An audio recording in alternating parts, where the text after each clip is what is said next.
श्री शिवाय नमस्तुभ्यम। कैसे हैं आप सब? आई होप आप सब बहुत अच्छे होंगे, स्वस्थ होंगे, मस्त होंगे। मैं भी बहुत अच्छी हूँ। तो जी दिन है आज शनिवार का और ये जो सुबह का टाइम है और आज है मेरे वेट लॉस जर्नी का 90 डेज़ वेट लॉस जर्नी का आज है 28वां दिन।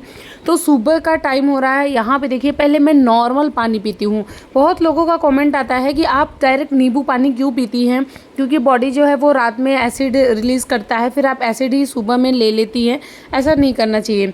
तो मैं पहले सुबह में मॉर्निंग में सबसे पहले मैं नॉर्मल पानी पीती हूँ, उसके बाद ही फिर मैं नींबू पानी पीती हूँ। डायरेक्ट नींबू पानी मैं कभी नहीं पीती और ना मैं बताती हूँ।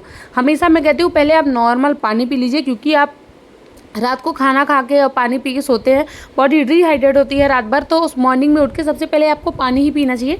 उसके बाद फिर अपना जो है डाइट स्टार्ट कर सकते हैं। यहाँ पे देखिए ब्लैक टी बना रही थी, तो उसकी रेसिपी है कि पानी डाली, चाय पत्ती डाली, उसके अंदर गुड़ डाली हूँ और पाउडर जो था वो था काली मिर्च, लौंग, हरी इलायची और दालचीनी। ये चारों चीज़ों का वो पाउडर था, तो वो मैं डाल दी थी। बहुत सिंपल है ब्लैक टी बनाना। उसके बाद यहाँ पे मैं नींबू पानी बना रही थी, जो कि मैं नहीं पी हूँ, मेरे हस्बैंड पिए हैं। मुझे खांसी आ रही है तो मैं नहीं पी। उसके बाद जो है 6 से 7 के बीच में आपको ड्रिंक लेना है, जैसा कि आप या तो ब्लैक टी ले सकते हैं, जो कि रेसिपी अभी मैं जस्ट शेयर की हूँ। इसकी चाय ले सकते हैं, काली चाय। उसके बाद आप अजवाइन, मेथी और जीरा, सौंफ का पानी ले सकते हैं। ये ऑप्शन मैं दे रही हूँ, वैसे मैं सिर्फ ब्लैक टी पी हूँ, लेकिन ये सारे ऑप्शन दिखा रही हूँ। उसके बाद अगर आपको वो नहीं पसंद है तो आप ब्लैक कॉफ़ी पी सकते हैं, क्योंकि इसके बाद अगर आप एक्सरसाइज कर रहे हैं तो उससे पहले आप ब्लैक कॉफ़ी पीजिए। या फिर आप मॉर्निंग के टाइम पे ग्रीन टी भी ले सकते हैं। बहुत सारे ऑप्शन हैं आपके पास, क्योंकि बहुत लोगों को जो है नींबू पानी से दिक्कत होता है, तो ये सारे ऑप्शन उनके लिए हैं। अगर आपको नींबू पानी से दिक्कत है, गले में खराश है या कोल्ड की दिक्कत है, कोई भी दिक्कत है, या इसमें से कोई सी चीज़ से भी कुछ भी दिक्कत है, तो आप एक चीज़ इन सारी चीज़ों में ले सकते हैं। आज का जो मेरा वीडियो है ना, वो बहुत इंपॉर्टेंट वीडियो है, क्योंकि बहुत सारे लोगों का क्वेश्चन होता है कि पूरे दिन में हमें कितना प्रोटीन और फाइबर लेना चाहिए। मतलब कैसे हम जानेंगे कि हम कितना प्रोटीन ले रहे हैं और कितना फाइबर ले रहे हैं और कितना प्रोटीन इम्पॉर्टेंट होता है। तो सुबह से लेकर रात तक मैं प्रोटीन का जो डाइट है वो शेयर करती हूँ। बहुत ज़्यादा करती भी नहीं हूँ और मतलब ऐसा नहीं है कि कम भी करती हूँ। जो प्रोटीन होता है ना, वो वेट के अकॉर्डिंग होता है कि आपका वज़न कितना है, उसके अकॉर्डिंग जो है आपको प्रोटीन लेना होता है। ये एक्सरसाइज मैं शाम के टाइम की थी, बट मैं मॉर्निंग के टाइम पे ही अभी दिखा दे रही हूँ, बट ये मैं की थी शाम को। तो ये ना मैं ज़्यादा एक्सरसाइज भी नहीं कर पाई थी, क्योंकि मुझे बहुत ज़्यादा खांसी आ रही थी, तो उसके वजह से मैं एक्सरसाइज नहीं कर पाई थी। 4-6 एक्सरसाइज मैं की थी, उसके बाद मैं बंद कर दी थी, क्योंकि खांसी बहुत ज़्यादा आती है। जब हम मेहनत करते हैं, बॉडी हीट होती है, उसके बाद खांसी हमारी बढ़ जाती है। तो चलिए मैं बताती हूँ कि प्रोटीन और फाइबर हमें कितना लेना है।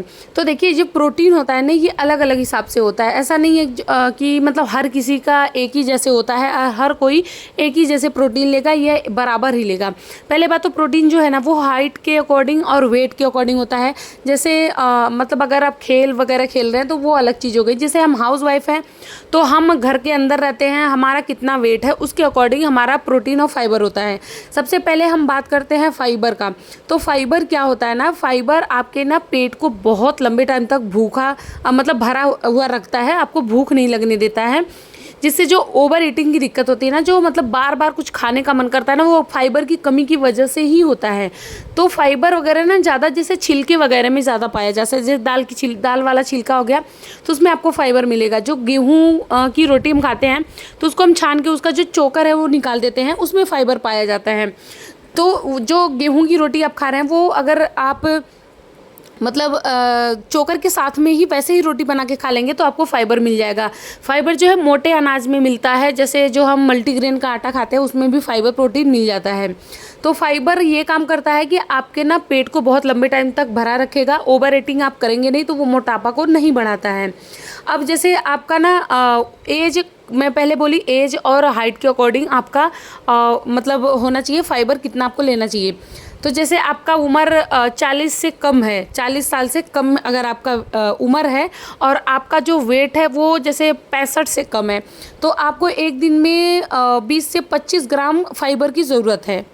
और अगर आपका जो वेट है वो ज़्यादा है और उम्र जो है वो भी 40 से 50 से ज़्यादा है, तो आपको जैसे 30 ग्राम प्रोटीन की आपको ज़रूरत है। 30 से 31 ग्राम, मतलब 30 ही ग्राम मान लीजिए, तो इतनी की ज़रूरत आपको पड़ती है। अब मैं बता रही हूँ कि आपको प्रोटीन कितना लेना है। तो जैसे हम लोग हैं, जैसे 30 से 40 25 साल 30 साल या मतलब 40 साल, बस 25 से लेके 40 साल के बीच की मैं बात कर रही हूँ।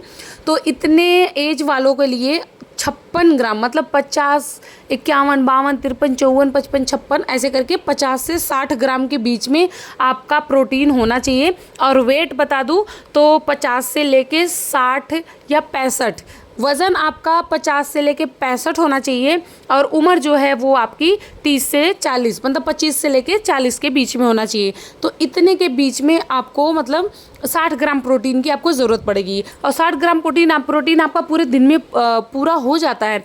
जैसे यहाँ पे देखिए मैं बना रही हूँ मूंग दाल का चीला, वो भी विदाउट ऑयल का। तो यहाँ पे जो मैं चीला खाऊंगी ना, मुझे कम से कम 20 से 25 ग्राम प्रोटीन मुझे यहीं से मिल जाएगा। अभी आगे एक और रेसिपी शेयर करूँगी, तो वो अगर आप खा रहे हैं तो 1 कटोरी अगर आप खा रहे हैं तब भी आपको 25 ग्राम प्रोटीन वहीं पे मिल जा रहा है। तो 25 से 30 ग्राम प्रोटीन आप दिन में मतलब नाश्ते में ले रहे हैं।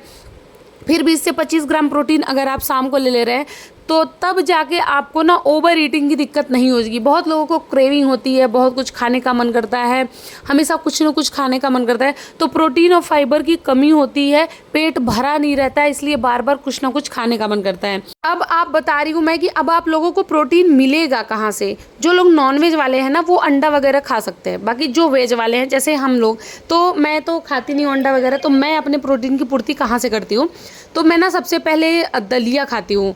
अगर आप 100 ग्राम दलिया या ओट्स, जो मैं ओट्स भी बहुत ज़्यादा कहती हूँ, ओट्स भी खाया करें। तो अगर आप 100 ग्राम के करीब अगर आप दलिया और ओट्स ले रहे हैं ना, तो आपको 10 से 12 ग्राम आपको प्रोटीन मिल जाएगा और कम से कम 15 से 16 ग्राम आपको फाइबर मिल जाएगा सिर्फ दलिया और ओट्स खाने से। तो पहले तो आपको यहाँ से प्रोटीन मिल गया। दूसरा चीज़ है काबुली चना और उसके साथ में राजमा, जो कि मैं आगे शेयर करती हूँ वीडियो, मतलब उसकी रेसिपी। मैं बहुत बार वो काबुली चना और छोले का मैं रेसिपी शेयर कर चुकी हूँ, उसका स्प्राउट बना के खाने के लिए। अगर आप काबुली चना और छोला खाते हैं तब भी आपको बहुत अच्छा खासा प्रोटीन मिल जाएगा। मैं कहती हूँ ना कि अगर 1 कटोरी आप राजमा और काबुली चना का मतलब स्प्राउट खा लीजिए या उसका छोला बना के खा लेते हैं, तो अगर 1 कटोरी आप खा रहे हैं, 1 कटोरी में 100 ग्राम ज़्यादा होता है, क्योंकि 1 कटोरी में प्याज टमाटर सब कुछ डाल के वो 1 कटोरी हो जाता है। तो आपको ना 19 से 20 ग्राम प्रोटीन मिलेगा और 15 से लेके 18 ग्राम के बीच में आपको फाइबर मिल जाता है। उसके बाद तीसरे नंबर पे है मूंग दाल, जो कि बहुत ज़्यादा अच्छा है, प्रोटीन का सबसे अच्छा स्रोत है। मूंग का दाल, सबसे ज़्यादा प्रोटीन मूंग के दाल में ही मिलती है। तो अगर आप 100 ग्राम मूंग का दाल ले रहे हैं ना, तो आपको 20 ग्राम फाइबर मिलेगा और 25 ग्राम आपको प्रोटीन मिल जाएगा। मैं हमेशा कहती हूँ कि मूंग दाल और जो काला चना होता है उसका आप लोग ना स्प्राउट बना के खाइए, बहुत अच्छा प्रोटीन मिलेगा। यहाँ पे देखिए राजमा और छोले का जो स्प्राउट मतलब मैं चाट बनाई थी वो मैं दिखा रही हूँ। उसके बाद ये जो है ओट्स है, इसमें मखाने हैं, चिया सीड है, पम्पकिन सीड है, सनफ्लावर सीड है, इस सारे का भी एक नाश्ता है। तो ये सारी चीज़ें मैं ऑलरेडी शेयर कर चुकी हूँ। उसके साथ में आप मूंगफली भिगो के हल्का सा उसको फ्राई करके खा सकते हैं, मतलब तेल ज़्यादा नहीं होना चाहिए। उसके बाद आप पोहा भी अपने नाश्ते में खा सकते हैं। यहाँ 3-4 ऑप्शन में नाश्ते का दिखा दी।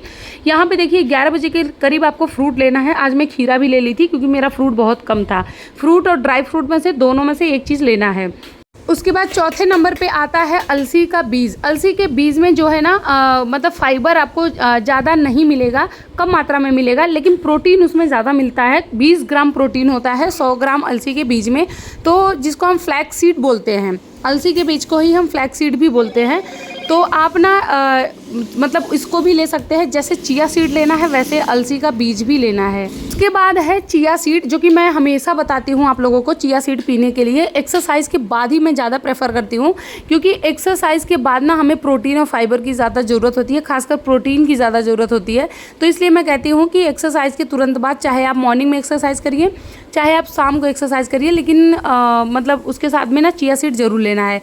यहाँ पे देखिए शाम के मतलब शाम को पीने के लिए सत्तू भी ऑप्शन में दिखा रही हूँ, बाकी मैं इसको आज ली नहीं हूँ, बस बता रही हूँ कि ऐसे आपको सत्तू भी लेना है। तो जी 100 ग्राम अगर आप चिया सीड ले रहे हैं तो उसमें आपको 40 ग्राम तक आपको फाइबर मिलेगा और 20 ग्राम को प्रोटीन मिलेगा। चिया सीड में फाइबर ज़्यादा होता है और प्रोटीन कम होता है।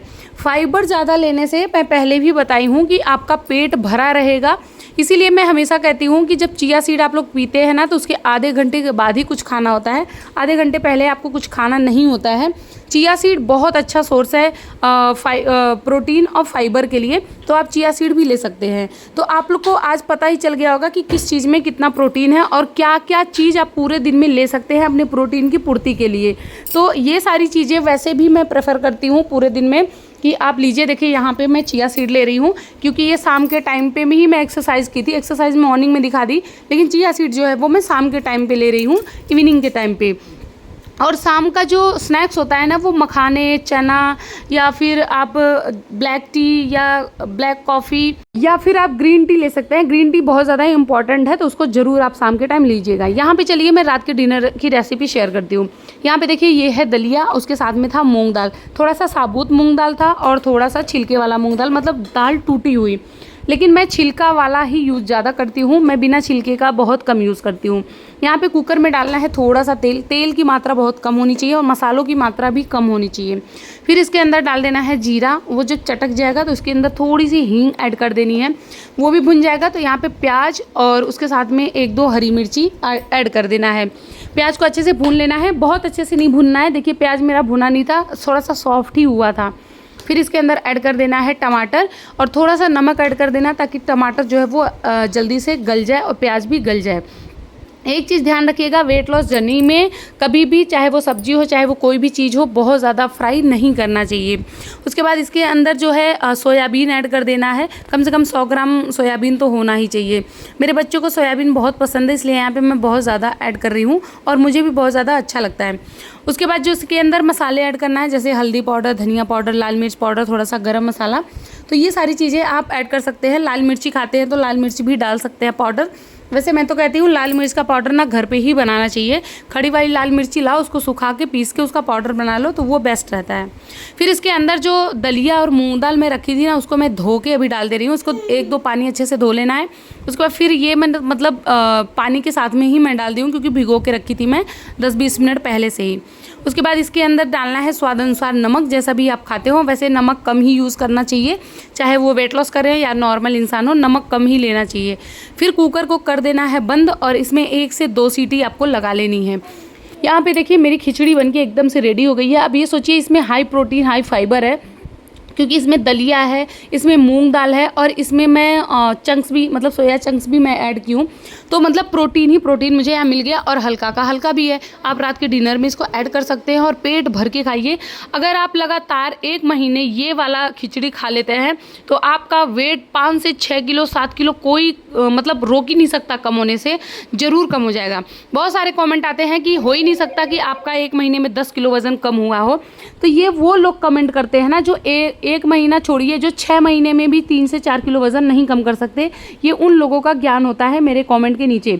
लेकिन मैं इतना सारा चीज़ शेयर करती हूँ तो क्या आप लोग को लगता है कि मेरा वज़न नहीं कम हुआ होगा? क्योंकि खाने का भी इतना अच्छा डाइट होता है। उसके बाद जो है एक्सरसाइज बहुत अच्छी होती है। उसके बाद यहाँ पे अजवाइन, मेथी, जीरा मैं भिगो रही हूँ मॉर्निंग के लिए। आई होप ब्लॉग अच्छा लगा है, सब्सक्राइब लाइक कर देना। मिलते हैं नेक्स्ट वीडियो में, बाय, थैंक्स फॉर वॉचिंग।